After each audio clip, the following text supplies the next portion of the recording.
তার মানে কি আপনার জীবন ঝুঁকিতে আছে ভবিষ্যতে? অন্তত একদিনে 10টার বেশি নাম্বার থেকে সরাসরি হত্যার হুমকি দেওয়া হয়েছে, ভিন্ন ভিন্ন 10টা নাম্বার থেকে।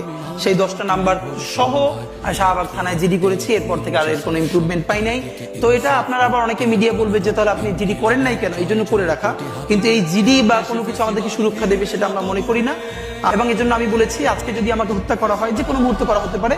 আমি আমার বন্ধুদেরকে ইনকিলাব কালচারাল সেন্টারে সেদিনকে আমরা সবাই বসে বলেছি যে আল্লাহ যদি আমাকে আগে নিয়ে যায় তারপর তোমাদের করণীয় কি। আমি আমার পরিবার এবং আমার ভাই বন্ধুদেরকে ডেকে বলেছি যে আল্লাহ আমাকে নিয়ে গেলে করণীয় কি হবে।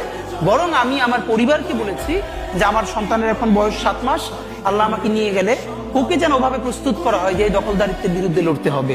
আল্লাহ ওকে যদি বড় করে ওর সন্তানও দখলদারিত্বের বিরুদ্ধে লড়বে, এই স্পিরিট যেন ওকে দেয়া হয়, এটা আমি আমার পরিবারকে বলেছি। সে আছে। আর একটা মজার ব্যাপার হলো যে আমি যখন ইনসাফের লড়াই করি তখন তো সেখানে পরাজয়ের কিছু নেই। আমি বেঁচে থাকলে আমি গাজী হিসেবে লড়বো, আমি মরে গেলে শহীদ হয়ে আল্লাহর কাছে চলে যাব। আর আমাদের এই লড়াই তো হার জিতের ভিতরে, আমরা জিতের উপরেই আছি। আমাদের জীবন বেঁচে থাকলেও জিত, আমাদের জীবন চলে গেলেও জিত। আপনার একটু হারানোর কিছু ছিল না, সুতরাং লড়াই চলে।